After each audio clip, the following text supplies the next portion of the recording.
Welcome in, guys. This is episode number 2 of the Heavy Times podcast. Today we're going to give a call to Ryan Stevens, who's located in Auburn, Alabama. Ryan has been a part of Prostaff for 3 years. We're going to get a hold of him, learn a little bit about him, where he hunts, how he hunts, and his walk with Christ. So welcome in, like I said, and we're going to give Ryan a call.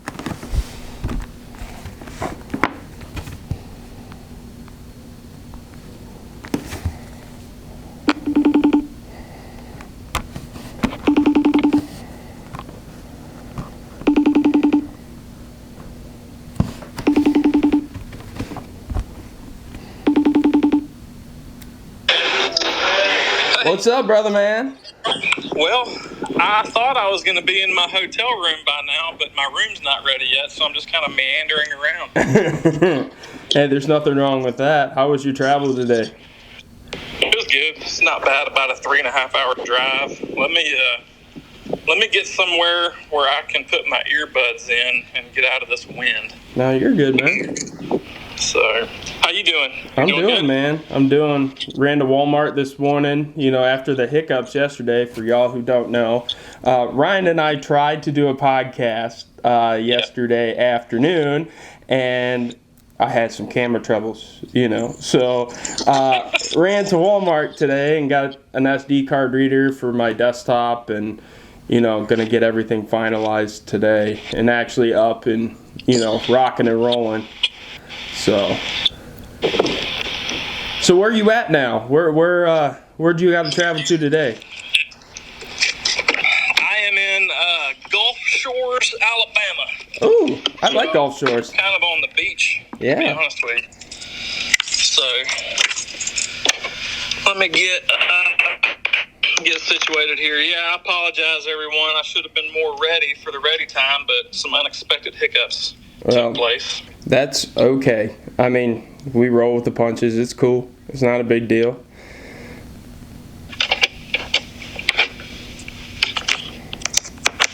All right. Sweet. Sweet.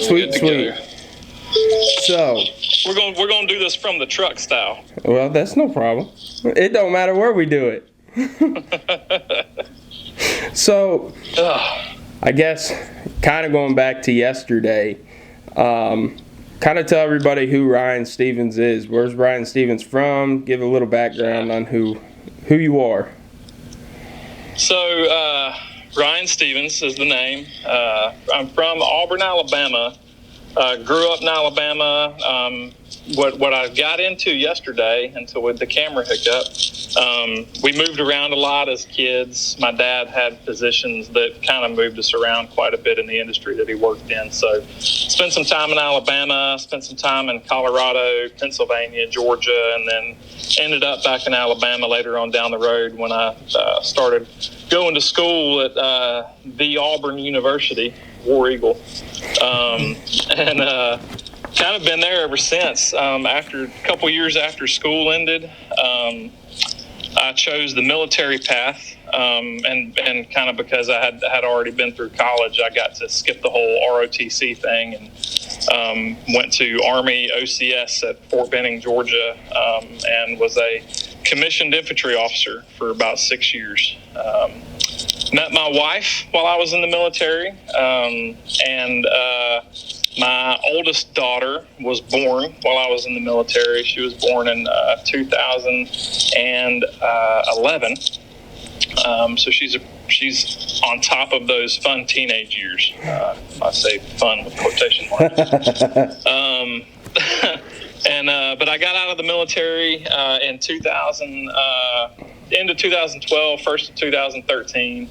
And I've been working kind of in sales for a company based out of Elkhart, Indiana ever since. Living in Auburn, Alabama, kind of commuting all over the country type thing. So, but I have a beautiful wife named Joanna. I have 2 beautiful girls now. They are 12 years old and 9 years old. And we're just doing life, man. Yeah. So how is it being a girl dad, since I'm new to this whole, girl dad experience? Yeah. I mean, Haley and I both wanted a boy, and we ended up getting a girl, and I mean, she's the most precious thing in the world, and I mean, she's already been out on the four-wheeler and stuff with us. I mean, she likes being outside more than she likes being inside, but like, what is it like being a girl dad, man? Because did you always envision yourself as a girl dad or a dad, or kind of? I always envisioned myself as a dad. Girl dad was unexpected. You could say I was, back when I was in the Army, I was getting ready to deploy to Afghanistan right when my wife got pregnant.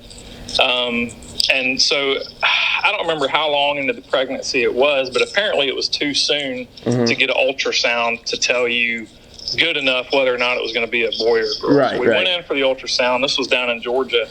And they said they felt strongly that we were having a boy. And I wanted a boy. Yeah. So bad. Right. And, so I went and left, and we're having a boy. I'm super pumped about that. Right. I was over there for, I guess, a few months, or however long it was, and got a chance to talk to my wife, and she goes, "I got a surprise for you." I was like, "What are you talking about?" She said, "We're having a girl," and I was like, "Wait, what?" I was very thrown off. I didn't even know how to react. In the moment, I was kind of like, oh, man.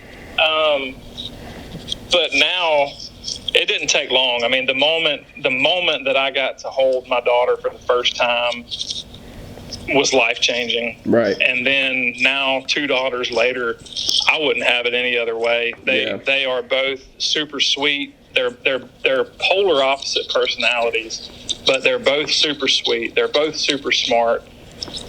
They're fun. I think at this point, I just couldn't imagine any other way. Right. I love every second of it. Right. Being a girl dad is special. It comes with a lot more responsibility, I think. Yeah, as you can see in my podcast, I got my gun collection over there. I think when they grow up, their boyfriends are gonna learn a lot about CVA rifles and muzzleloaders real quick, and where my hunting property's at. So that's right. But no, I feel the same way. I mean, when we went in for our first ultrasound, both of us were like, it's got to be a boy. It's going to be a boy. It's going to be a boy. Yeah. And then when she was like, it's a girl, and I got that first printout, man. And, I'm just looking at it. I remember driving home, and we're stopped by a train, and I'm just looking at it, and Haley goes, "What are you doing?" I'm like, "That's my little girl." That's my little girl. And kind of backstory too. I mean, we went through 2 miscarriages before Ensley got here, so we were nervous the entire pregnancy. So actually having her here and seeing her and watching her grow, that whole getting a personality thing. It's awesome, man. It's sweet. Yeah. So, well, if I can challenge you with anything, being whether it's a girl dad, boy dad, for anybody out there that might be a new parent, the biggest and best thing you can do is start early with prayers and talking about who Jesus is and what he's done for your life, because that's something that we've made very important from the get-go. And my youngest daughter, who's 9 years old, her name is Amber, just the other day, and this got me good. Mm-hmm. She said, "Where was I before Mom was pregnant with me?" Mm-hmm. And I was about to answer. I was literally about to answer, and she says, "I'll tell you where I was." And I just kind of stopped and looked at her, and she said, "I was with Jesus. He knew me before you and Mom did." And I was just like, "Oh my gosh, like that is deep, man." That's awesome. Like, I just kind of got that reassurance, like, all right, I do a lot of things wrong, but I think I got that one right. Yeah, I mean, it's kids. I'm waiting for her to talk, and her to say mama or dada or whatever. Yeah. But, what I've heard from a lot of parents are like, the darndest things come out of kids' mouths, and like, sometimes good and sometimes bad. And I mean, that probably had to have been the best thing that could have come out of her mouth, and, it just reassures you. Like you said, it reassures you that you're doing things right, and that you're teaching them right. You're bringing them up the right way. And I guess on that point, I guess we can lead into, so has church always been a part of your life, or how did you get involved, or like how was your walk of faith? Like, you tell me how that is for you and your wife and your family.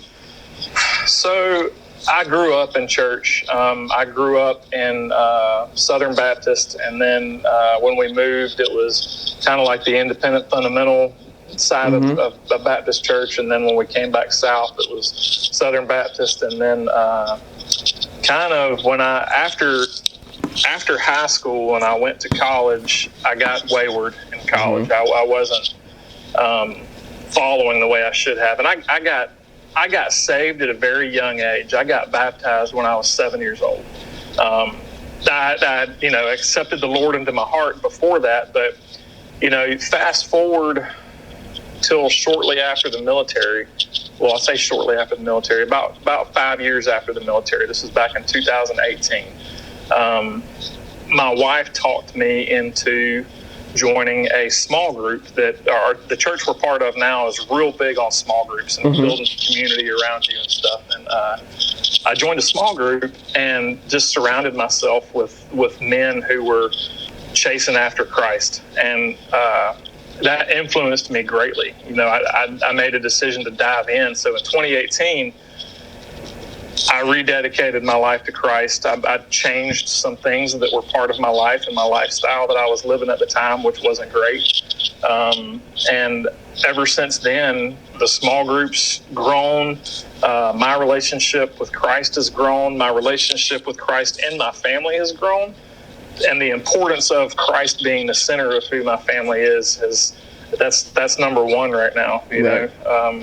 So that's my upbringing was very much church based and religion based. But I didn't find a real relationship or really understand what that was until about 8 years ago. Yeah, well, 6 years ago. I can kind of relate to that. And talking to Herbert and Paula Foskey last night, they were talking. Herbie had said something along the lines of your group is really important. Who you surround yourself with tells a lot about you, and it's really important because they impact your life. And it's crazy to see how somebody from Panhandle, Florida, could say that, and then you from Alabama, which obviously they're real close together, but before Buck Ventures, you didn't know anything of these people, right? And I didn't know anything about you, but I realized that, your group and who you surround yourself with really impacts who you are, how you're going to act, how your outlook on life. Because I'm sure your outlook on life when you were in a combat zone over in Afghanistan surrounded by all those soldiers were completely different than when you were back home, And I can feel that being a law enforcement officer. I mean, you see the worst of the worst all the time. You see the worst, 1% of people all the time. And that's all you deal with. And if all you do is hang out with cops and all they do is talk about work, that's all your life is. And, kind of leading into where the Woodsman is and the brotherhood and sisterhood of the Woodsman, that group of people, they keep you grounded. I said that last night with Herbert and Paula. The whole group of people were there to point each other back to Christ and back to the Word. Yeah. And, if you need somebody just to talk to, if you need somebody to pray with you, if you need some shoulder to cry on, whatever, they're always there. So kind of leading into that, what's your thoughts on, that, I guess? Man, I think it's kind of the whole community conversation, we weren't made, man wasn't made to do this life by ourselves. That's the whole reason that Christ gave Eve to Adam. It was so it wouldn't be alone. And you follow that up with where we're at in today's culture and today's world. It's so easy to get brought down by the world. But if you've got people in your life, whether it's your team from the Woodsman or people or in Buck Ventures and the men and women that are part of that, or the small group that you have at church, or the people that you choose to surround yourself with in your own community, it 100% influences who you are and the decisions that you make. Yeah. And it's important. You have to have it. Right. So I know we talked a little bit yesterday before our camera failure. How did you find the Woodsman? How did the Woodsman and Ryan Stevens come to be? How did that come about? YouTube, man. YouTube. Well. So no, this was back in 2022 was my first Buck Ventures Summit. So if you back that up a few months into 2021. I was just diving into YouTube, trying to find anything and everything I could find to just watch hunting shows, and I was watching all kinds of stuff, and I stumbled on Buck Ventures. First time I had ever seen it. First time I ever learned who Jeff Danker was and Daniel McDay, and so I just really started watching that a lot. And what really grabbed me wasn't just the hunting, is that every single episode that I watched, Jeff ended it with the word. He ended it with sharing some scripture and some thoughts from that. And I was just like, man, that is unique. That is very different than anything I've ever seen. And then he put the invitation out for Buck Ventures to join the Prostaff. And, if anybody's interested, he's giving an avenue for people to get plugged in to this hunting industry, but also doing it in a manner that grows your Christ community, So I saw that, and I chose to just dive into it, man. And I told you this yesterday when I had first told my wife about it. She thought I was crazy. She was just like, "What? You don't know who these people are. You don't know anything about them. You watched them on YouTube, and now you're going to go to Oklahoma in the middle of nowhere, and for all you know, they could cart you out there into the woods and kill you. Like, you don't know what you're getting into." So then I leaned on my buddy, Jeremy Peeler, who's a Pro Staff member, and I said, "Hey, I need a battle buddy. I need you to come with me out here and come check this out." So he signed up, and so he came out there with me, and I fell in love with it. I was super shy that first year. I didn't really know what to do. I didn't know who to talk to, or it was just, it was out of my comfort zone. Right. But I stuck with it. Brandon Harrow is our group leader, my team leader, and he really invested himself into the Woodsman team that he's in charge of. Yeah. And it made me feel more and more comfortable, which is what kind of led to me coming back the second year in 2023. And then I really started to dive more into just getting to know people. And then this past weekend, it was incredible. Just people are actually remembering who I am, whether it's through what I'm doing on social media or remembering me from last year or whatever it might be. And it's like I've known these folks for years. Right. No, I can definitely. So that's kind of how I got plugged in, and that's where I'm at right now. Just really excited to be part of this group, and I can't wait to do more with it. I really can't. Well, and that's kind of how this podcast came around. I wanted to do more, and I just didn't know how. So, some of us have longer drives than others back to their home states.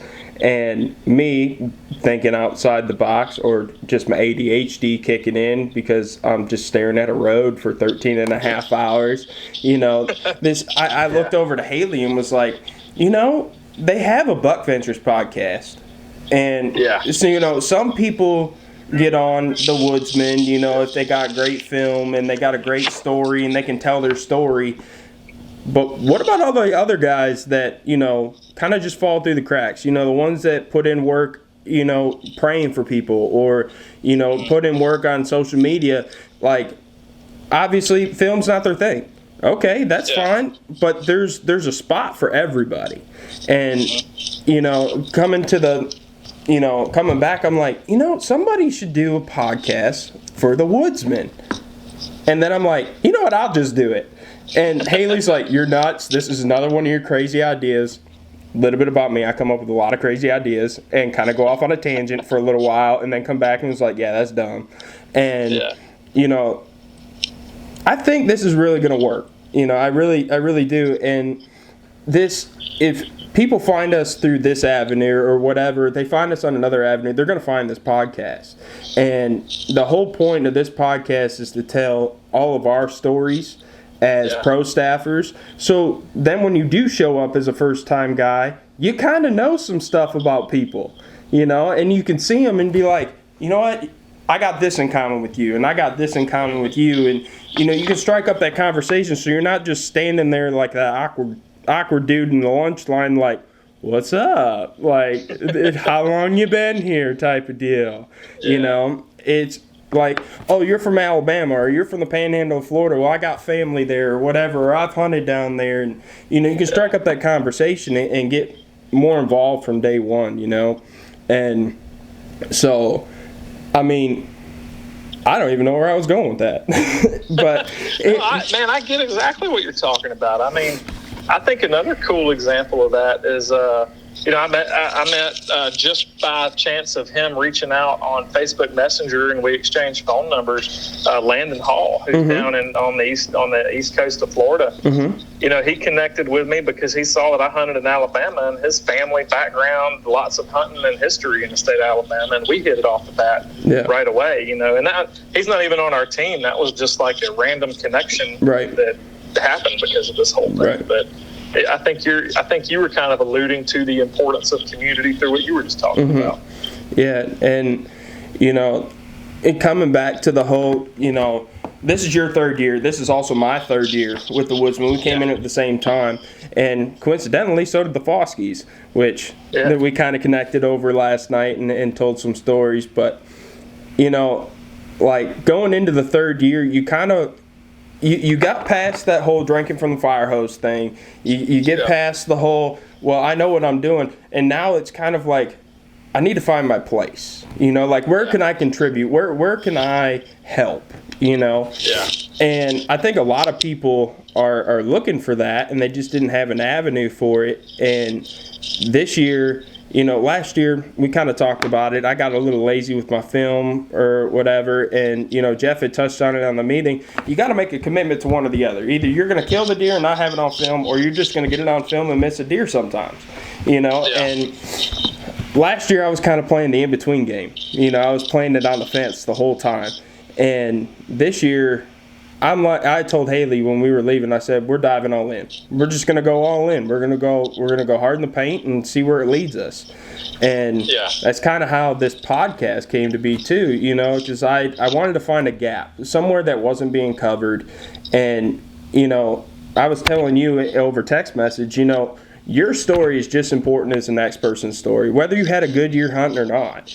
You have insight that other people don't. Your background is completely different than everybody else's. It's kind of like a fingerprint. Your life is not going to be the same as somebody else, but we have the same thing in common. We're on a pro staff that loves God and loves to hunt, and we love people. You know what I mean? So, kind of diving into that, tell us a little bit about your hunting. I mean, you hunt down in Alabama, and I don't know if you hunt anywhere else. The Herbert Foskies seem like they go all over the United States.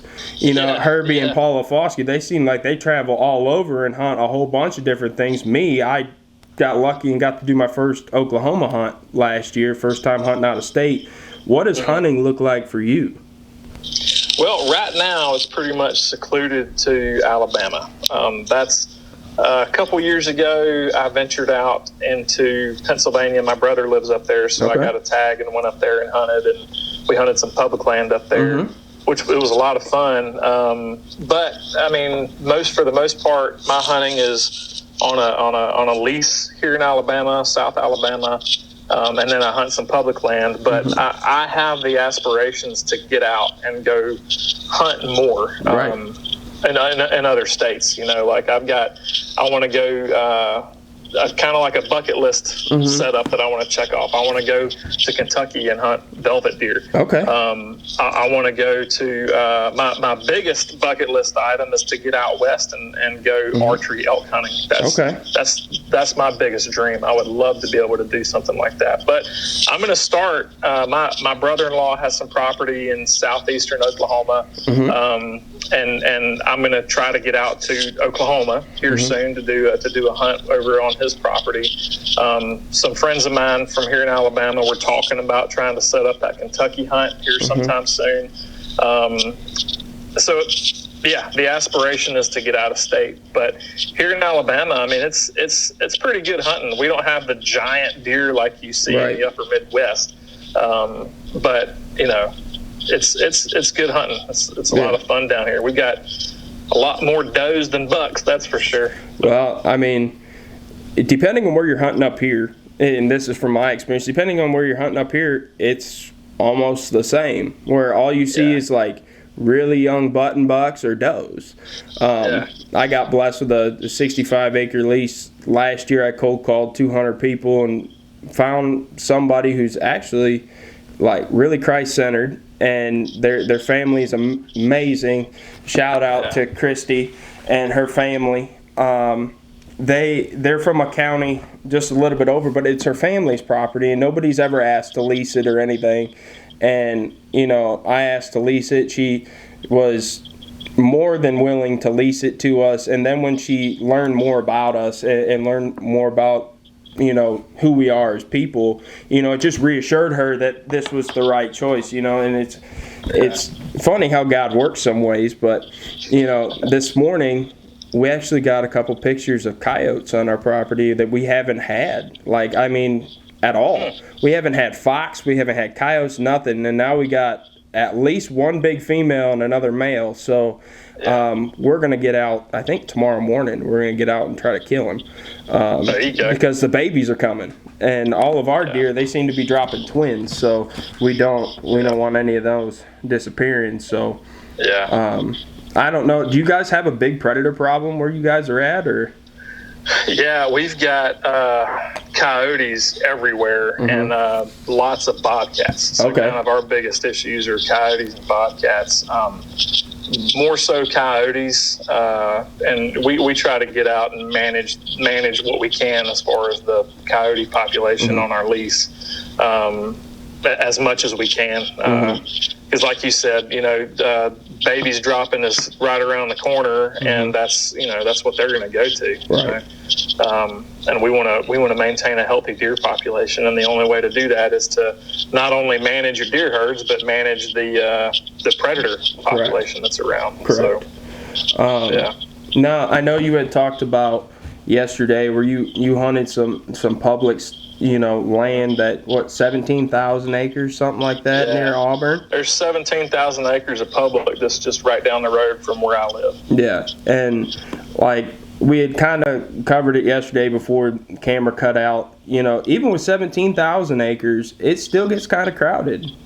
It's crazy, man. Like, especially like the opening weekends for stuff is when it's the worst, obviously. But you know, when I go hunt, I'm one of those guys that I don't park my truck and walk 200 yards away, climb up a tree and expect good things to happen. I do lots of map scouting, and then once old Noel Shoulders isn't slithering on the ground, I'll get out there and do some ground walking. Yeah.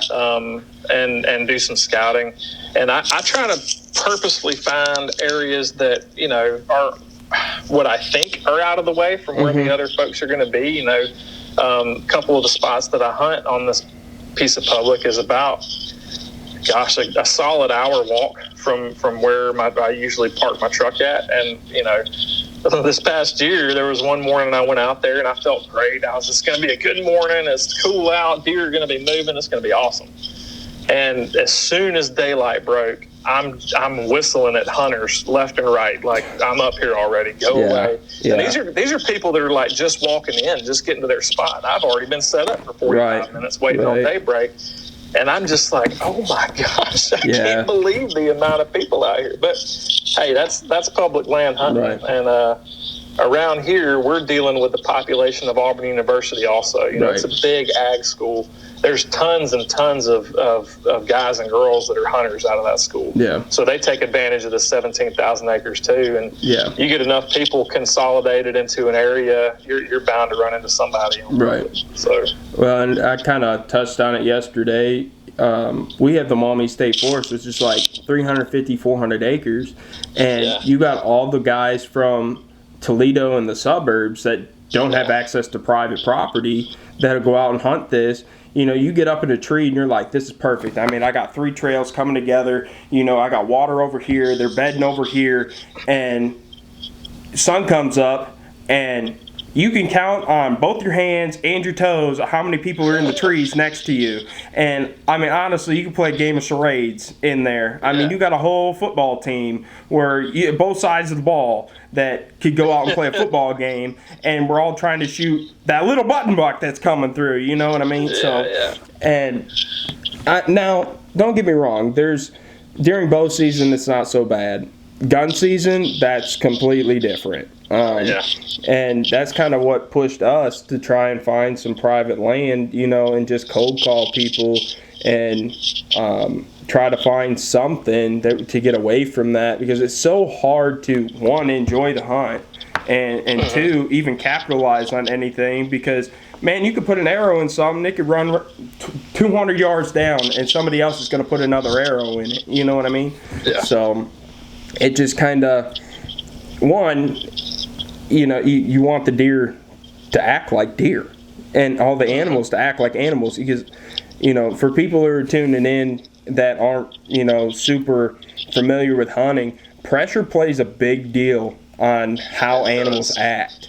You know, like, because you go to a property, you know, you're talking 300, 400, 500 acres, you know, something like Jeff hunts or Jeff owns, you know, they explicitly talk about it all the time, where they only go in there once a year and look for sheds. The other times, they're on the outskirts. They never touch the bedding. They never go in there. They want them to feel safe, because they feel safe. They travel more. They act different. I don't know if you've noticed that or not, from where you're at. Yeah, absolutely. Especially on our lease, if you're over pressuring an area, the deer will stop doing what you're used to seeing them do on cameras. You know, they'll leave an area, they'll move to another part of the property, and you know that's let's call it the downfall of a hunting club is not really the downfall, but kind of, if you had to take a negative away from it, you've got 13 guys on 1,200 acres, and it's a first come first serve for the quadrants on the map that we hunt in, and you know, some guys don't have the same level of knowledge that we're talking about right now. And so they go in and out and in and out and in and out, checking cameras, putting feed out, and not paying attention to wind and all this kind of stuff. And it does. It pushes deer away from those types of areas. So you have to be very careful and pay very close attention to going in and out of certain areas. And when you do go into those areas, you touched on it a second ago, it's being very strategic about it. You know, if you're going to go in because if you absolutely have to go change an SD card out or swap a camera, or if you need to get in there and put some feed out, you know, like some corn or some Big and J or something like that, it needs to be planned properly, where you know the deer movement in that area. Pay attention to the wind and always scent down. Even if you're not hunting, you've got to follow those steps, because if you don't, you can blow the area out. Yeah, and I mean, my property is a little bit different because it butts up to a golf course. So I mean, there's human scent that blows through it all the time. You know, the does are really worried about it. The bucks, I had bucks last year that would literally, I've gotten caught getting out of the stand, and they look at you and go, "Sup?" And then just put their head down and keep eating. And you're just like, okay, I guess I'm going to hang out and hug this tree for a minute and not move and just let them eat, you know, which is weird, because I go down to Oklahoma. And I'm expecting the deer to do the same thing. And I know this once, you know, one particular instance, me and Daniel Boyle sitting in his blind, and we're up on top of a ridge, and we had a good buck coming in there, in and out. And it was... the Wednesday, we started hunting Monday, so it was day 3, and it was an afternoon set, and the wind was playing good for 90% of the hunt. And then there must have been like one little draft, but this, you know, young buck come up, and we're watching him come in, we're getting him on film, and he comes in, and as soon as he puts his head down, he just gone. And we both look at each other like, what just happened? Like, I had no idea what happened, because I'm like, I didn't even move. I didn't move. There was no noise. What just happened? And like deer up in Northwest Ohio, if they catch scent of you, they'll look up, they'll look around, they'll stomp. You know, they give you some time. They tell you, oh, look, I smelled you. Down in Oklahoma, they don't tell you. They're just gone. Like, turn inside out and gone. And I'm just like, I had no idea what happened. You know, and I don't know if you've had some of those experiences or not down where you hunt, or.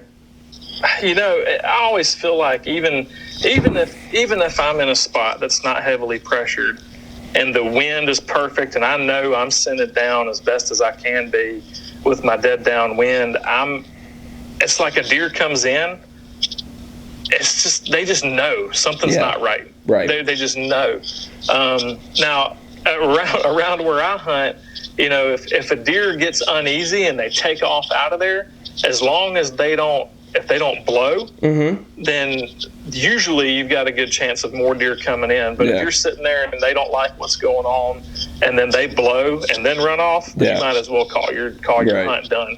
You know, the deer around everywhere are going to know that that's not a good spot to go to. Well, speaking on the whole blowing thing, if you watch any of our film, which most of it won't be on television, but if you ever want to see some of our hunts, man, you be sitting there'd be does blowing everywhere. They'll blow out, and you're like, my hunt's done. And then 2 minutes later, you got doe coming from the other side. Like, our does, like, I really think they're just like, oh, that's Karen. You know, Karen gets all upset about everything, you know, and just blows and takes off. Because Haley, going back to her hunt this year, for y'all who don't know and haven't seen or don't know us personally, Haley was 6.5 months pregnant and went out and self-filmed and shot a 132-inch deer. What you also don't know is right before that, 5 does blew out of the field 30 seconds before she grunted in and cold called this buck in. So it had no idea that he was there, you know. So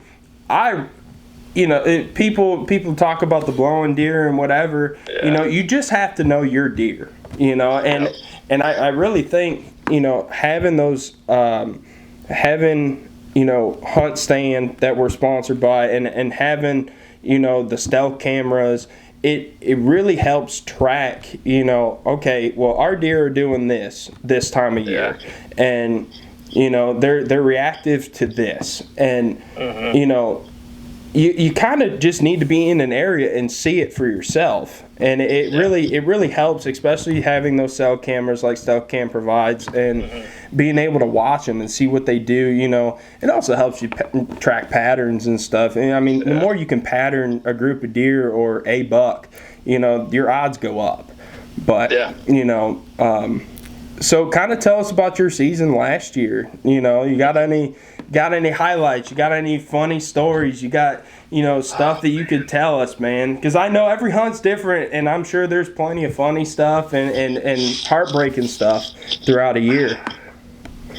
You know, as far as getting any deer this past year, my season was not great. I was able to take a doe early in the season to you know, get some meat in the freezer. And I had opportunities at bucks.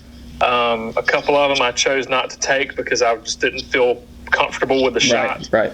And this story, I can't believe I'm gonna tell you this. I had the opportunity. It would have been my very first Pope and Young. Okay. This year. Okay. Huge buck. I mean, just super wide. The width is what really, you know, was just amazing on this deer.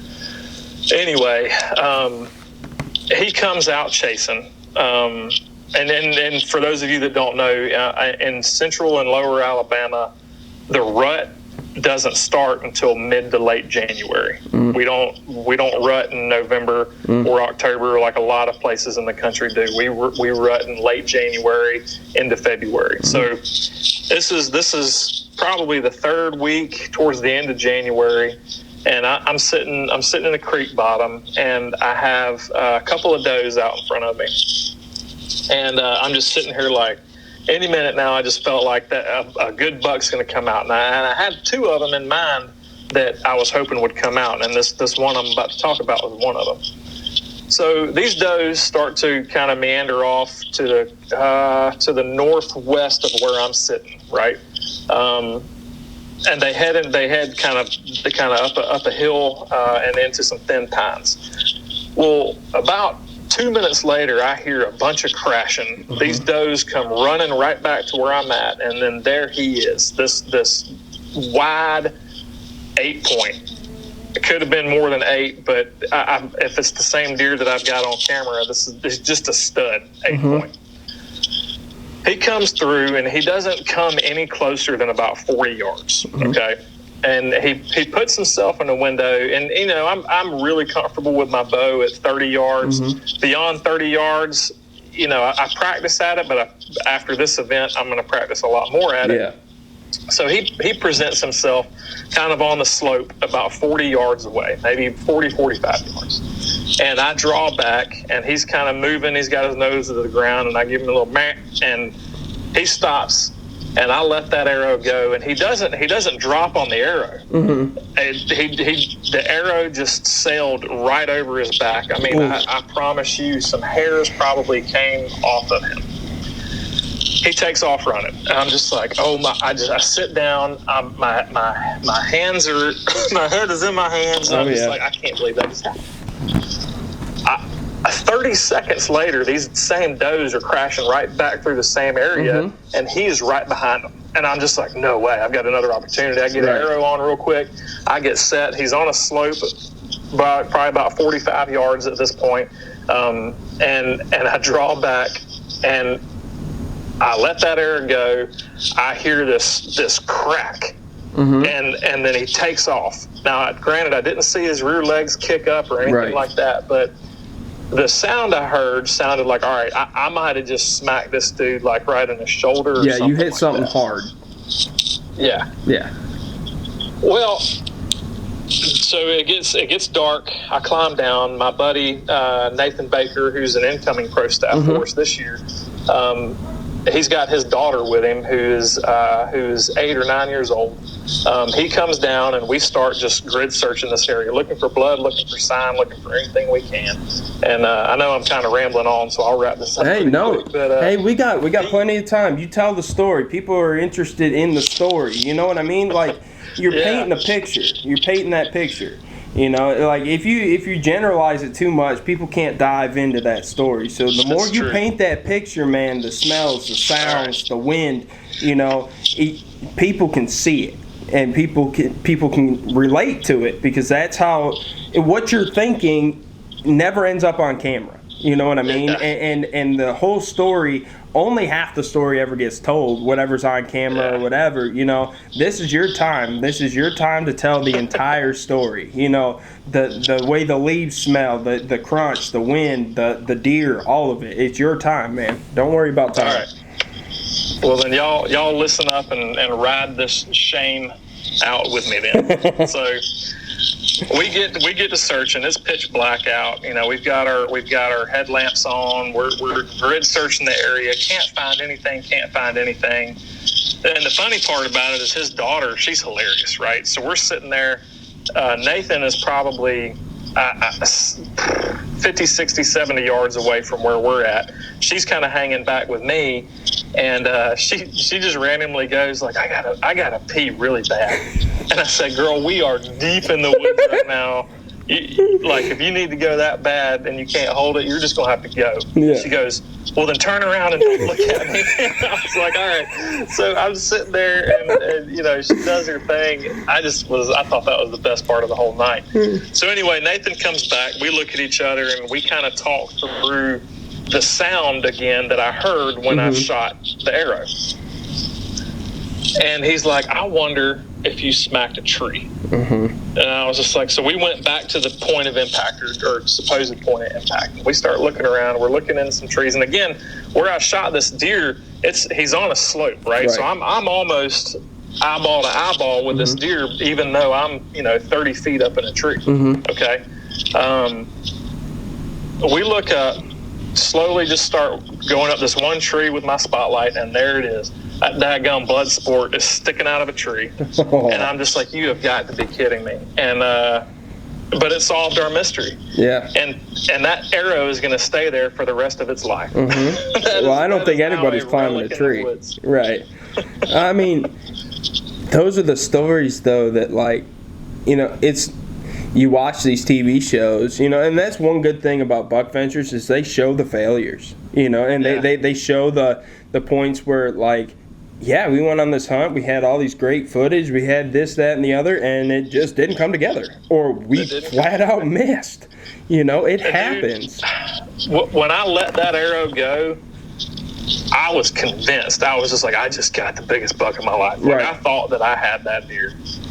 And, you know, looking back at it now, it's a lot funnier, but, you know, it was only 3 months ago. Well, I mean, think about that experience, though. You know, you guys spent all that time together looking for blood, looking for the deer. You know, you got that funny story out of it of her having to go to the bathroom. I mean, how many of us go to the bathroom in the woods? I mean, it happens all the time. Yeah. You know, you drink too much coffee in the morning, you're like, uh-oh. You know, like, you got to go.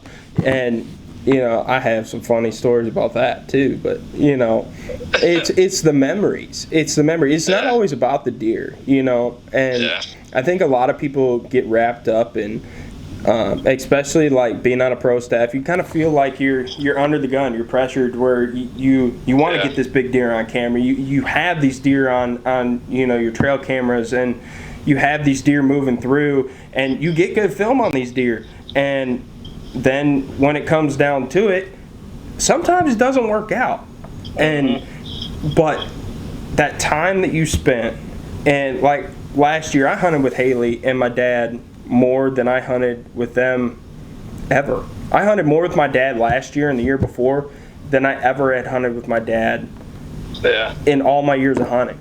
And, you know, the stuff that we talked about in the stand and actually getting to know my dad, you know, like, you think you know somebody, and then you spend, you know, 6, 8, 10 hours with them, going to and from the deer stand, eating lunch, you know, and then going and sitting there, and it gives you time to think and talk, you know. Like, I would trade that every day for a Pope and Young or a Boone and Crockett deer, you know. And I know a lot of people out there, you know, it's great to hang a buck on your wall. Yeah, it's great to, you know, that end, you know, finale where you got this giant deer in your hands. Don't get me wrong, that feeling's amazing. You know, it's awesome. But it's all the other stuff in between there, and what makes the hunting and makes hunting special. You know, like, and that's the whole reason why I really wanted to get into filming, is because, and I told Herbie and Paula this last night, is I don't have any pictures with my dad in the woods until we joined the pro staff, and now I got video with him. And you know, and then my grandpa, he's gone. He passed away in 2018, and I don't have any pictures with him. No pictures, no video, no nothing. You know, even in the woods or outside of the woods, I just don't. And you know, all I got is the memories. And now I have that video footage where I can watch it and I can hear his voice, and then I can recall everything that happened that day. You know what I mean? The smells, the sounds, all of that. You know, and I think, to me, that's what hunting's about.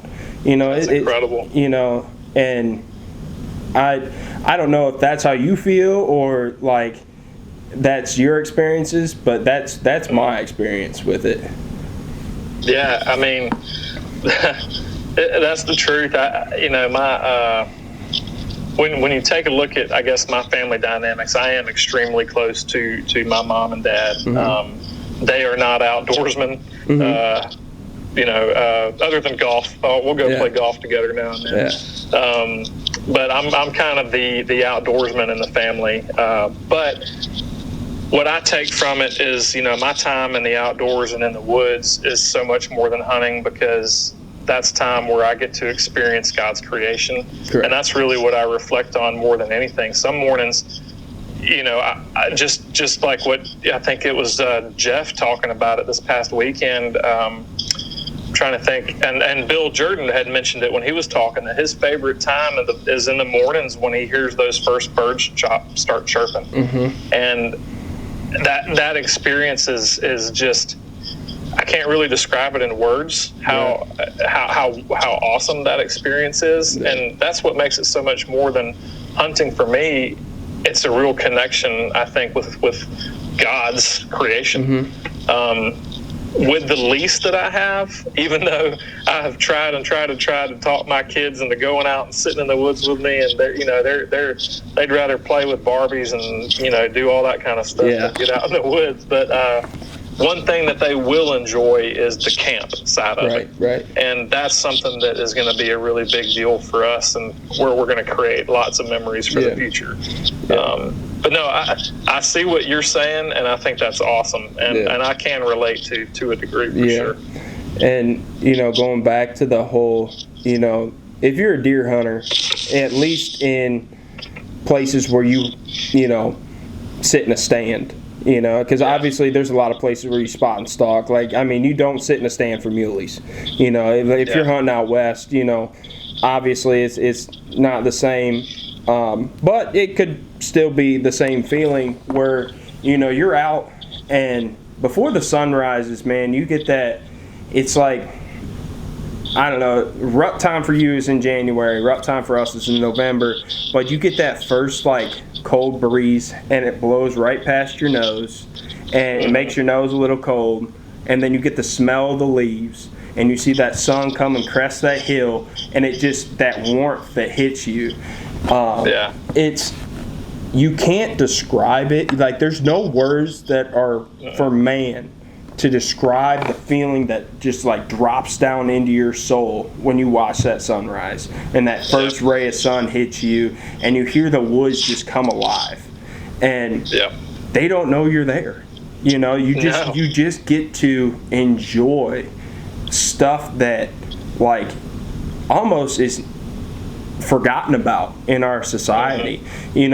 You see all these subdivisions. Very much so. You see all these subdivisions and big buildings and cities going up, and all this habitat just going by the wayside because people, obviously there's businesses that had to be had, and money that has to be made, and livings that have to be made, and families to be taken care of. But you think about it, we're losing so much of what made man great, and God shows you him all the time. You just got to look. You just got to look. And being out in the woods, it's so easy, at least for me, it's so easy to feel that connection with God and God's creation, because it's so pure. It's so pure. It's untouched, you could have so much around where you're hunting, but your hunting property is untouched, and it is just pure, I don't know, pure bliss. At least for me. You want to go climb a tree right now. Yeah, dude, I love climbing trees. I make the joke all the time.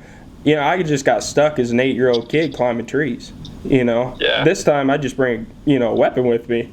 So, but yeah, I don't know. That's my relationship with, the woods and what hunting does for me. And I'm sure there's people listening that can relate or have a different experience of why they hunt. And you touched on it, that you're the only woodsman of your family, but with me, I married somebody that can out hunt me, very much out hunt me and hunt circles around me. And she knows it. I know it. I just don't verbalize it. So, and you want to talk about, second chances. You had mentioned that buck had come back. Well, I don't know if you've seen Haley's bear hunt or not, but the way you hunt bear is obviously you got to put food out for them, otherwise they won't come in, right? So we had a whole bunch of stuff, and then we put they stack tires on top of each other, and they put the food underneath the tires. So there's a stack of 4 tires or whatever, and some of them still have the rims in them. This bear comes in and goes whoop, and just tosses them like little kiddie play rings, and I'm sitting over there trying to put tires on to put this food in. Well, Haley, her first shot on camera, she missed right underneath the neck of this bear because the bear turned, and the bright blue knock goes right into that tire, and the bear scurries off, and then the bear came back and gave her another shot. Long story short, bear starts walking off. Haley makes a great shot at 15 yards, double lungs this bear. The bear goes less than 60 yards.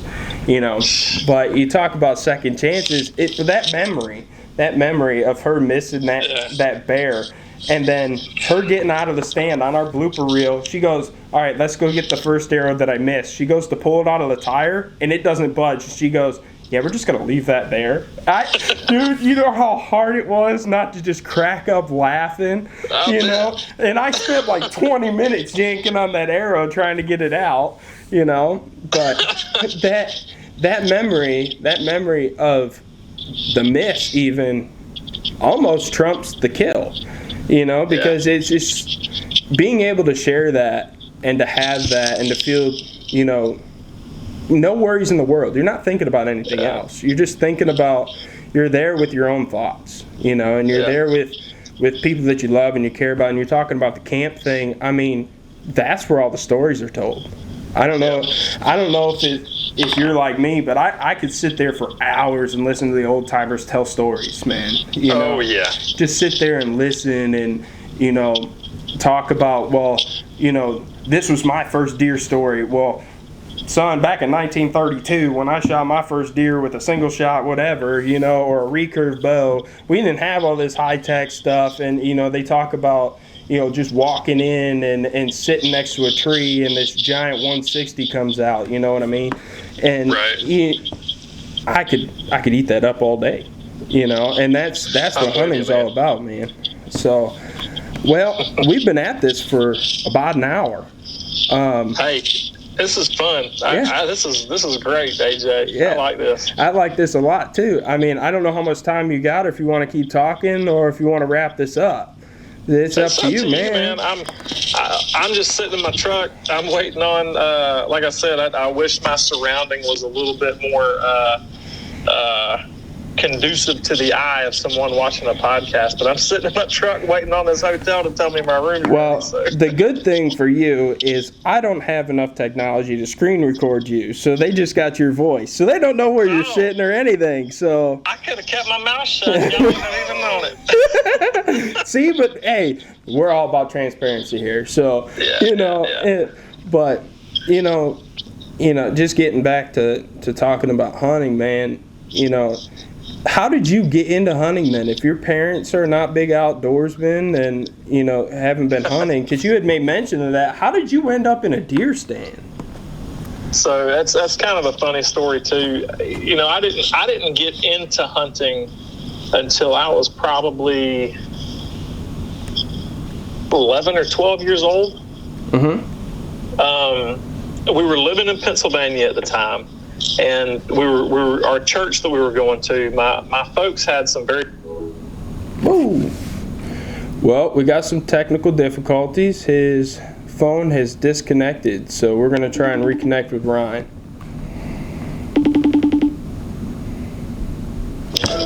Well, I don't know what happened.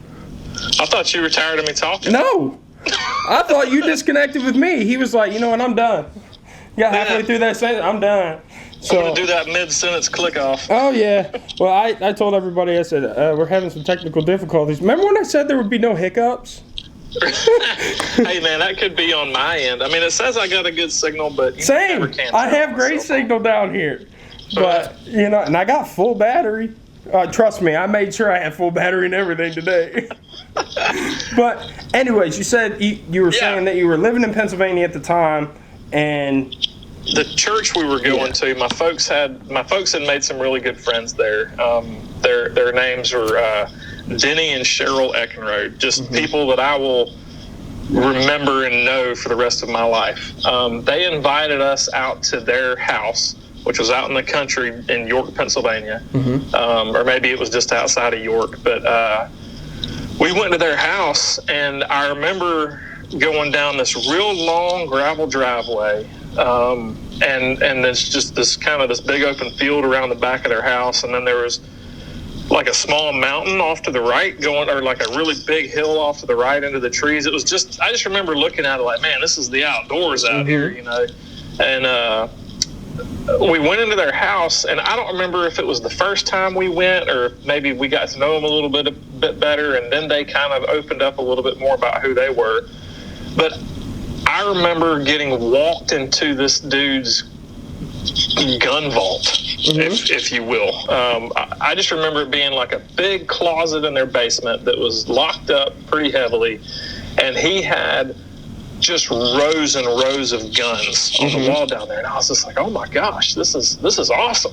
Right. And you know, and then getting into it, they were really big hunters, and you know, I had shot my first rifle, shot a muzzleloader for the first time, shotgun for the first time, like all that kind of stuff I did for the first time with these folks. Yeah. And then they said, you know, if you ever want to go hunt, you know, you can come and hunt on our property. You can go hunt up the hill or whatever. So I just begged my dad. I was just like, this is what I want to do. I want to hunt. And then, I went and, did the safety course in Pennsylvania and all that jazz, and got my hunting license, and started hunting up there. Now, during that time, we never on their property, we didn't see the first deer. We didn't see any deer. I just remember being up into this big shooting house looking downhill into the woods, and I remember it vividly. And it was just a cool experience. And I was just like, I want to experience more of this. And then Pennsylvania is also one of those states that's heavily blessed with public land. I mean, thousands upon thousands of acres of public land. And so we started going to some of the local public land in the area. My dad would take me because I'd be begging him. We'd go out there and do everything from squirrel hunting to rabbit hunting to deer hunting. And the first time I saw a deer, so my dad had gotten me a lever action Winchester 30-30 was my first deer rifle, and we took this rifle and we went out onto the public land in Pennsylvania, and we just sat on the corner of this little pond looking down this cutover. And granted, this is through the eyes of a 12-year-old, maybe 13 at the time.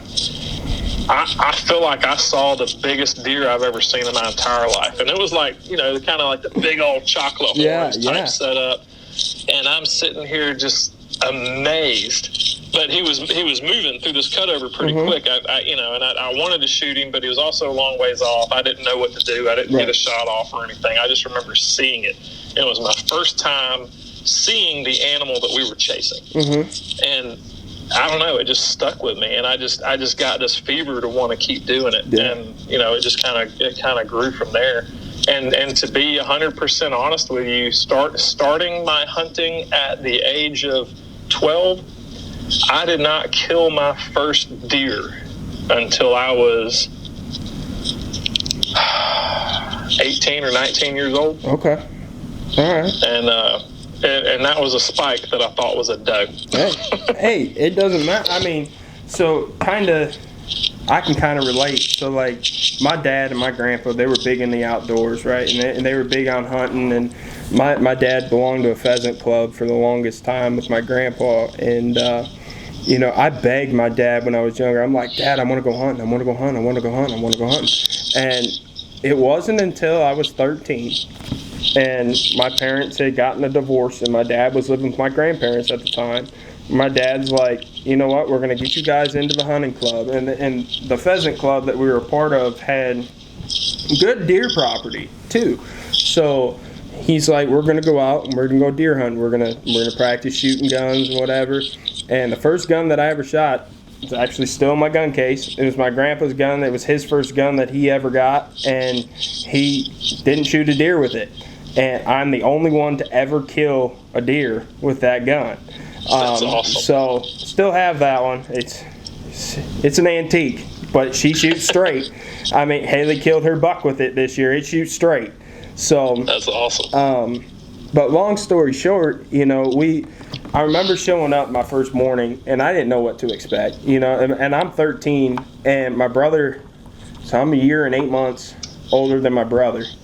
And my brother was going to hunt with my dad.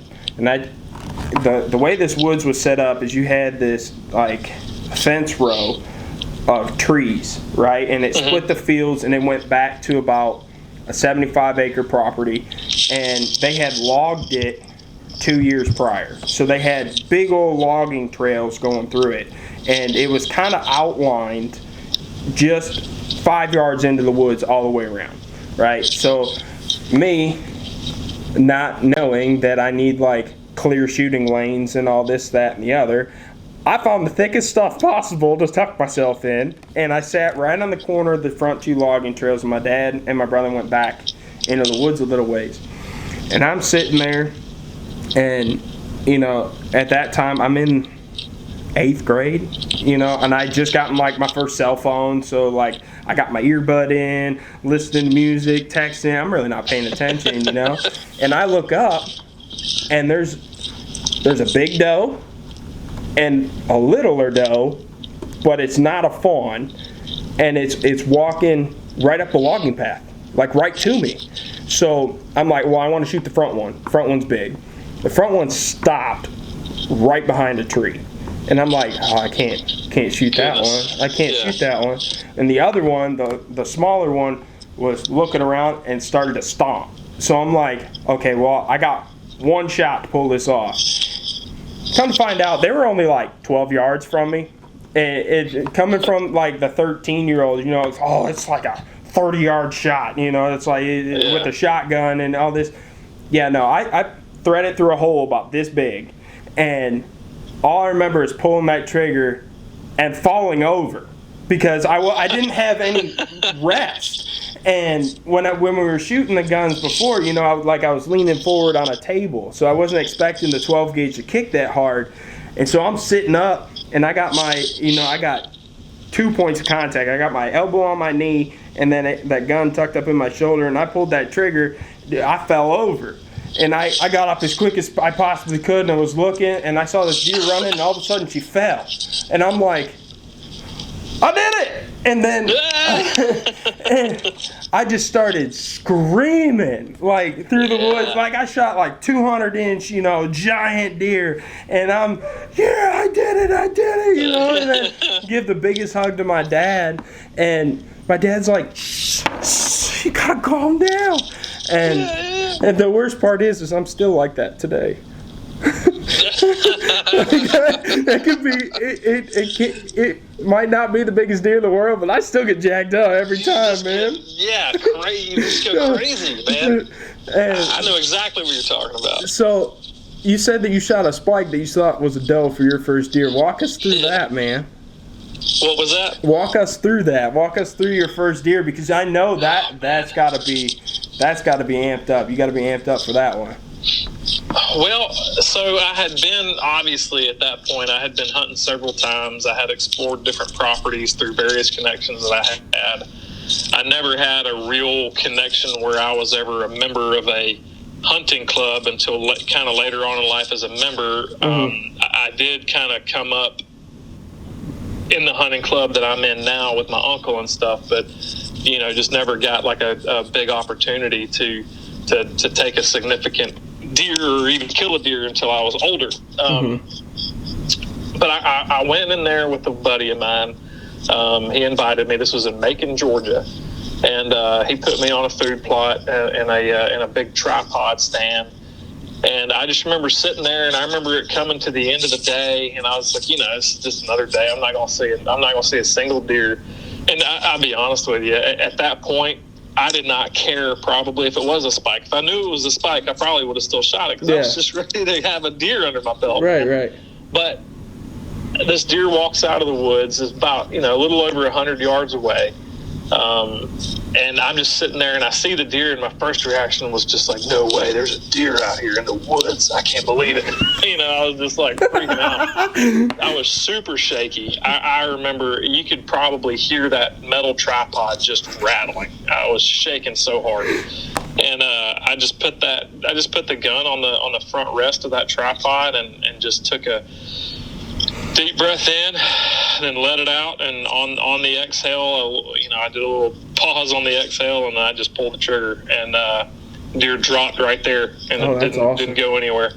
and I was just, my buddy covered my face in blood, the whole ritual there, which my wife thinks is satanic, but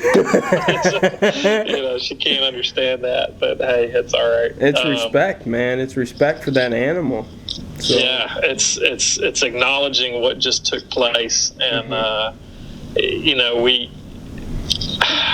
was just up in the clouds. I just remember I just couldn't believe it. I was super excited. Yeah. But very grateful at the same time. And then, it was kind of weird because after that, things just kind of started to click in deer hunting. I had been hunting, never had an opportunity at a deer, rarely saw deer. Then that happened. And then I started getting invited to other like family property, extended family and stuff like that. And then, gosh, the next season, I killed my first buck, which we figured was probably a 6 or 7 year old 8-point. That's awesome. That was a 25-yard shot with a rifle. I was sitting on a fire break, and he just walked right out in front of me, and I was like, oh my gosh, and that was, and then that's. Good grief, that's 20 years ago. Oh my gosh. Anyway, I just had an old moment.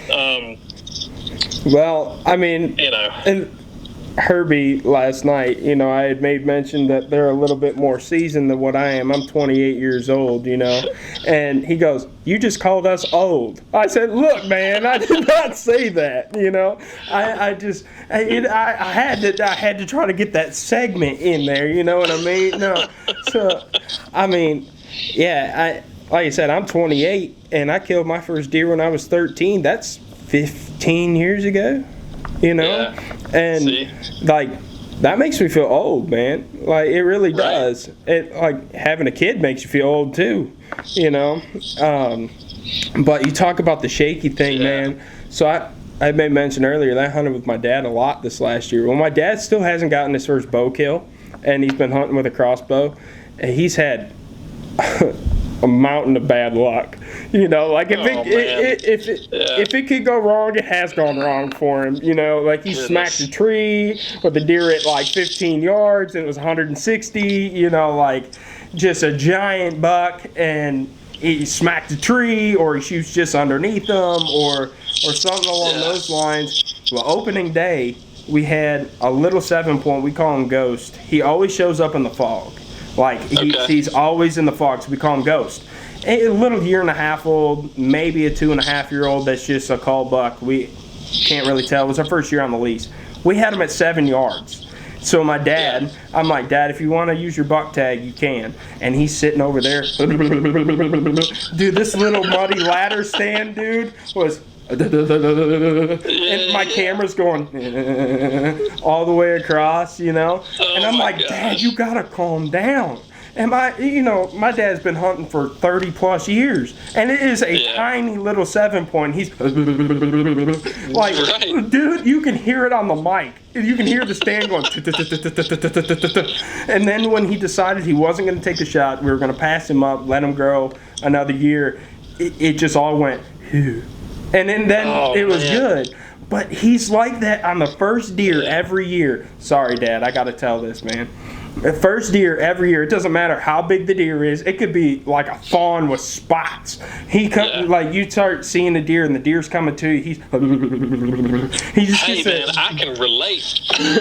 He just gets that. He gets that adrenaline rush, man. Yeah. And like I get it if I have to wait. Like if I have to wait, like where I'm on a deer and I'm just waiting for the shot, my legs cannot sit still. Like they'll start like it's almost kind of like a cold chill that goes through you. And I don't know if anybody else is like that. It seems like Haley's just like calm as a cucumber until after it, and then she falls apart, like completely just falls apart. Like I gotta like carry her out of the stand type of deal. Like I can't move. I just killed someone. I can't move. But no, I don't know if it's. You said that you could relate to that, so kind of tell us about that, I guess. I just anytime I'm hunting, it doesn't matter it honestly doesn't matter if it's a deer that I'm not going to shoot. Mm-hmm. As soon as a deer comes out, especially if I'm bow hunting and they're in bow range, I start to shake. I just like all of a sudden that adrenaline just takes over because I just get that excited. Yeah. And it's just the opportunity to just even see the animal in front of me, and then let alone the actual opportunity to release an arrow and have it hit successfully. It's just, the whole experience is out of this world. Yeah. It really is. And I love it, man. I love deer hunting. It's my number one favorite hobby. I love it. Yeah, There's nothing like it. I'm in the same boat. Like my wife, she's a huge turkey hunter. Like that's just what she likes to do. She's like, well, you've never been turkey hunting, so you can't say that deer hunting's your number one. I'm like, listen, there is nothing like deer hunting. I mean, it's where I feel the most connected. The gobbler coming across, calling back to you. It's, you had made mention that you want to go out west and do, an elk hunt with a bow. My dad and I went out in 2020. I had lost a good friend out of the academy, got shot and killed at work, and I was on scene for that. And I just needed to get away that year, and I ended up drawing. It's got to be hard. Yeah, I ended up drawing a bull elk tag for Bow Route National Forest in Colorado, and we went out there with a rifle. But it was the year the wildfires were out there. So the deer movement, moose movement, bear, all the animals, they were all spooked, And I mean, granted, it was 10 miles away, but they could smell that smoke, right? So we ended up seeing some mule deer, some big bear tracks, some mountain lion tracks. We saw elk while we were there. We just couldn't get on any. And, just that was my first, real vacation with my dad and first, real hunting trip with my dad. Yeah. And, that was probably my most memorable, minus me shooting my first buck with a bow. My first mature buck, period, 2 years ago. And my dad was sitting right next to me, and, he's the whole reason why I got into the woods in the first place. So to be able to do that with my dad and have it on film, that's probably my most memorable hunt. Do you have, in your experience, do you have, that most memorable hunt, that one story, that one hunt that you always go back to that is just that's it?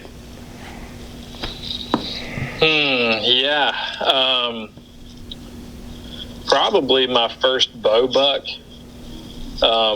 I was hunting the property. At the time, it was my best friend's father-in-law. At the time, he had a piece of property in Bullitt County, Alabama, that we were hunting, and it was actually I've only been archery hunting for about 4 years now, and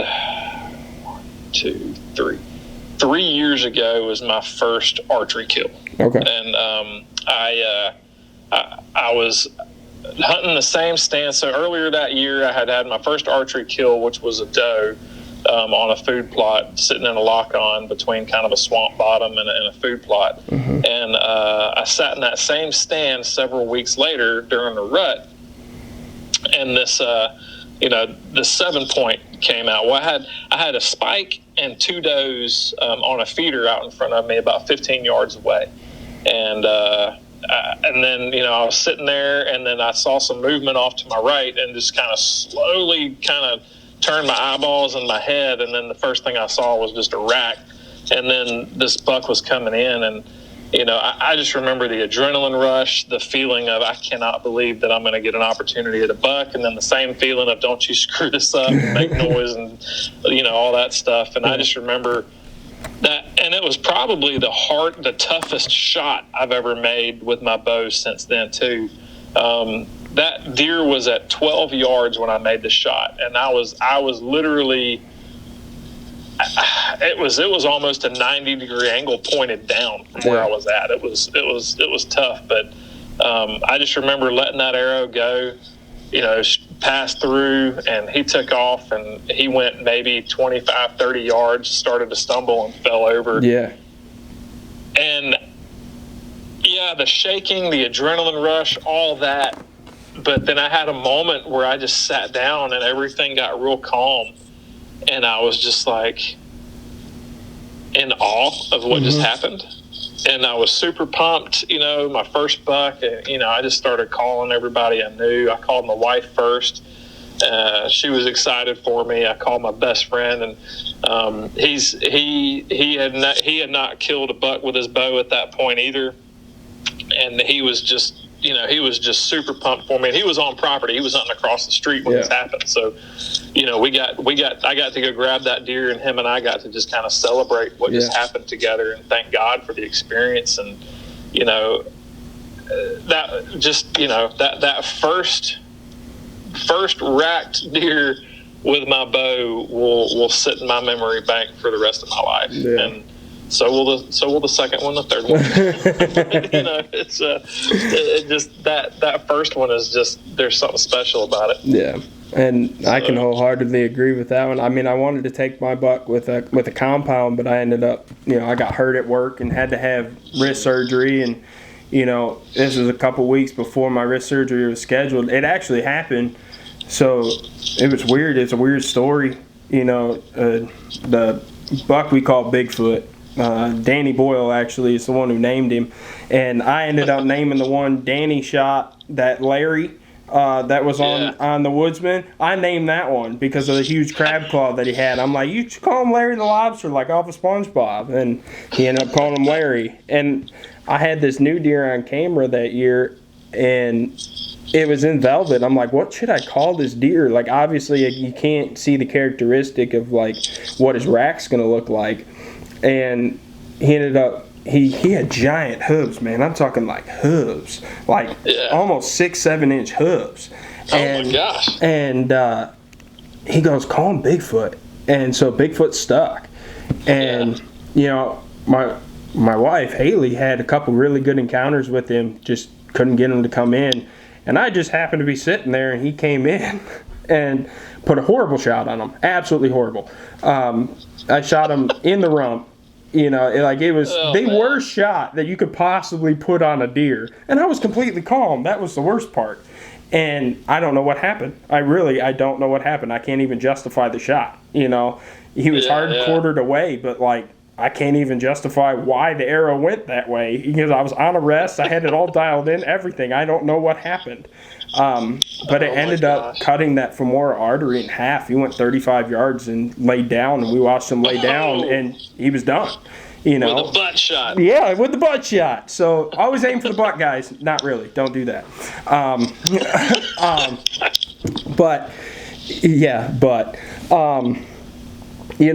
Doing that with my dad, and it being my first mature buck. I shot my first buck with my dad too, my senior year of college.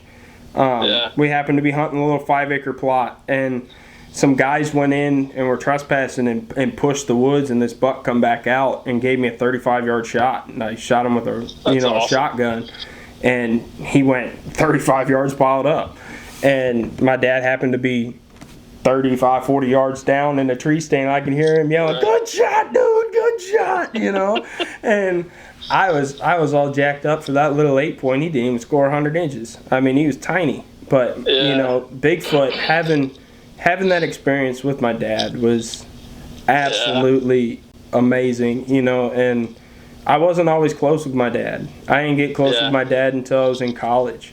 And, the only thing that I've really had in common with my dad, like my entire life, has been hunting.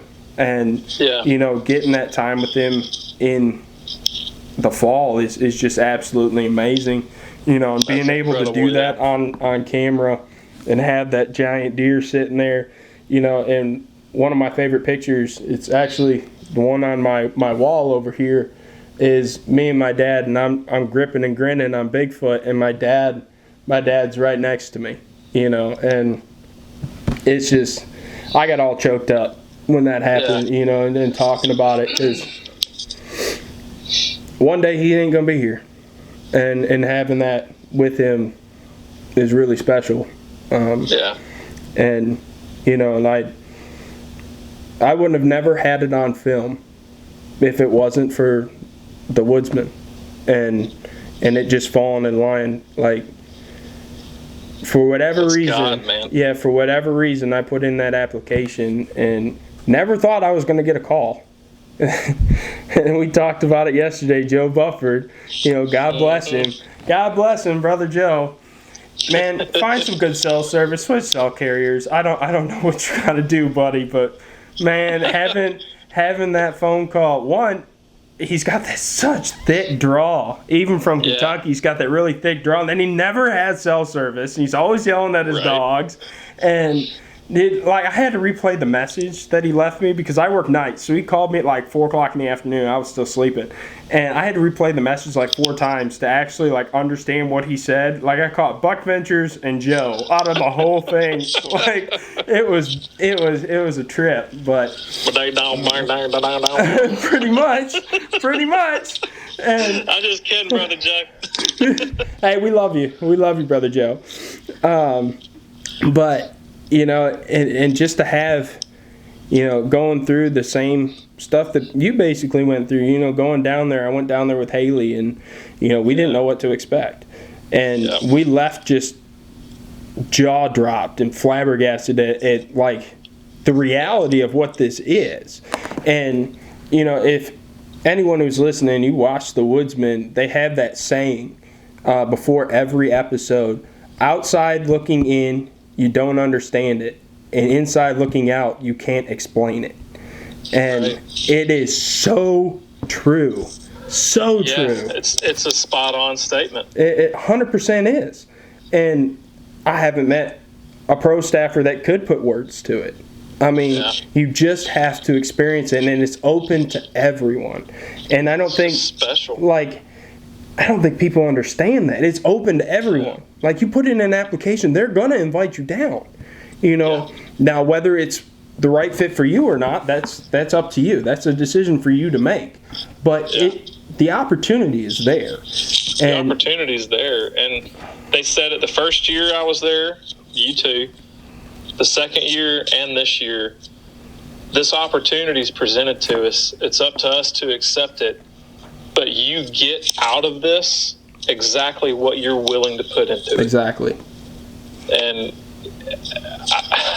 there's no looking back and doing anything different. I'm so pumped to be part of this thing. Yeah. So pumped. Well, and I say it all the time, just seeing people excel, and grow as men and women of Christ and in their faith and, with their families and hunting, and you get to watch them grow. And you get to grow with them, and 100%. And you're so connected with these people. I said this last year to Ethan Dowell, and I don't know if he would remember this conversation or not, but I said, what I love about this meeting is you spend all year connecting with these people on Facebook and talking to them and praying for them, and then we get together one time a year, and you feel like you never miss a beat. You just feel like, me in Northwest Ohio and you in Alabama, we can sit there and we can have an hour, 2 hour conversation, and it act like we just saw each other yesterday, and you tell me another group where you can do that, It's funny because, like I said, Brandon Harrow is our team leader, and on my team is Chase McLemore. Mm-hmm. And he wasn't there my first year. He wasn't there my second year. But I've been texting with him and had phone calls with him for ever since I started in this group. Mm-hmm. And we connected because he's over in Georgia. He's not terribly, just several hours away from where I live. And then when I actually met him for the first time face to face, it was hugs and an immediate I feel like we've been brothers for years. Mm-hmm. And then but then the real power of what this summit is every year is the time spent in the Word. And I hope he's okay with me putting his name out there. But another guy on our team, my brand new brother in Christ, accepted the Lord this weekend at the summit with Jonathan amazing. Bohannon. That's amazing. And a couple of guys in the group even responded back saying that they rededicated their life to Christ this weekend. That's amazing. Just because of this thing is so much more than a group of deer hunters and a national television show. Yeah. That's just our platform, man. I mean, and that's, going back to that saying, outside looking in, you don't understand it. Inside looking out, you can't explain it. I mean, it's so hard. It's so hard to try to explain to somebody, like, what this group really means. And, like, me going to work, they're like, oh, yeah, you videotape your hunts and this, that, and the other. You're just that hunting guy. And I'm like, it's way more than just a hunting guy, man. I mean, this family, this filming for hunts, that's part of it. But that is such a small part of what this actually is. And I think people get so, just the way the world is, they get so caught up on that national spotlight, that TV show, that big buck, and it's not about that. It's about everything else in between. One guy said to me one time, playing football, you hear a lot of different speeches, but this one really stuck with me. And it, on your tombstone you have a start date and an end date, but nobody cares about the start and the end date. They care about that dash that's in between there, because that's where life happens. Your mommy and your daddy and your grandpa and whatever care about that start date.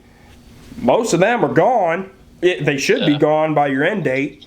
Nobody other than the family you leave behind cares about your end date, right? But none of them were there for the start date. Yeah. But your life, that dash is where all the memories are. But nobody highlights that. It's just covered with a dash. Now, how do you...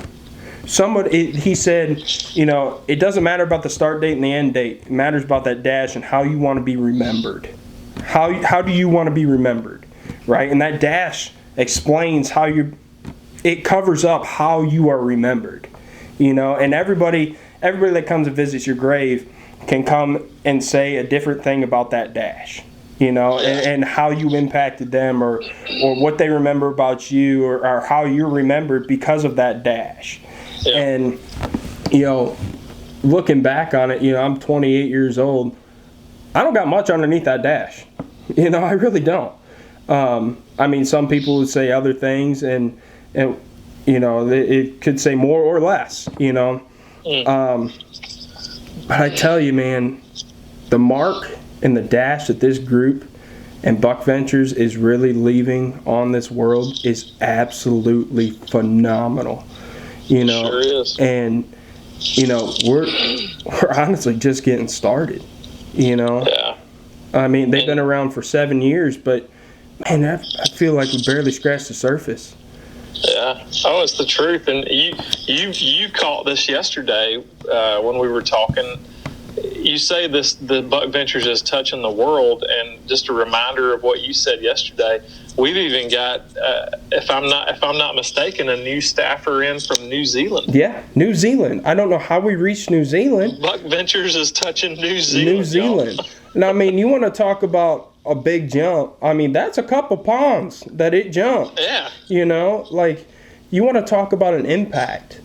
Yeah. And it's so much more than hunting. So much more than hunting. Yeah. That's just our common. That's just our common ground. That's just our common ground. And then, being able to share the word and stay in the word and fellowship and have those brothers and sisters in Christ that you can lean on and you can trust them. You can trust to lean on them. It's so hard to find those quality people nowadays that you can trust and that you can trust to lean on and be there for you and not steer you wrong. And they won't do that. They want to grow with you. They don't want to grow past you. They want to grow with you. That's right. I mean, we've been at this now for an hour and a half, man. So it's been too easy. Yeah, I know it has. So what I want to do is wrap this up for now, and in a couple weeks, couple months, whatever, closer towards season, we're gonna bring you back on, and we're gonna bring Herbie and Paula back on, and we're gonna touch on kind of where we left off, and then go from there. So. Thank you again, Ryan, for taking time out of your day and, coming and sharing your story, sharing who you are and where you're from, and kind of a little bit about the Woodsman and your faith. We really appreciate it. You got anything you want to say before we cut this off to anybody who possibly would be listening? Just, first off, I just want to say thank you to you for putting this together, making this the opportunity that it is and what it can be, because I think it's pretty awesome that we get to have this platform to talk about our passion in this world, which is hunting, but even greater than that, to talk about our passion for being able to reach the lost in this world and talk about Christ. You're really opening up a big door here for that, and I appreciate you for doing this. I appreciate you for letting me be a part of this, and for, as AJ was talking about a little bit ago and what we were talking about, next year Jeff Dankers is going to put an invitation out for the Woodsman Prostaff, Bug Pinchers Prostaff, and if those listening that are not part of the Prostaff already decide to take that leap and see what this is all about, you get out of it what you put into it, and if you put into it what the potential is, it can be life-changing for the better. And I would highly encourage folks to take Jeff up on that offer. It's been an amazing thing for me. I know it has been for AJ. And again, brother, thank you for letting me be on this with you, and you and I just jive about life and hunting and everything. Oh, yeah, I appreciate it. Yeah, not a problem, I look forward to doing it again. Yeah, me too, man. Before we jump off, I'm just going to take a quick screenshot for the socials. Yeah, buddy. So, all right, guys, that's going to conclude our podcast for today. I really do, like I said before, thank you, Ryan, for everything, and for jumping on and taking time out of your day, because I know you got other stuff going on, and life's busy. Yeah. And we got jobs, but man, I really hope, and I really do pray that somebody finds this podcast helpful or inspiring in some way, or whatever. What I'm going to do is when I post this, like I had mentioned last night on the first podcast, I'm going to put your link to your Facebook and your Instagram in the comments, and then put a link to the Buck Ventures website so they can get more information and follow up and follow along with us. I highly suggest that they tune in to the Woodsman on My Outdoor TV and Buck Ventures. If you haven't and you haven't heard of them, there's plenty of content out there on YouTube where this podcast is also going to be found. So, like Ryan said, if you want to take that leap, I push you to do it. Just try it. So I appreciate it, Ryan. I'll let you get going. One last shout out to you.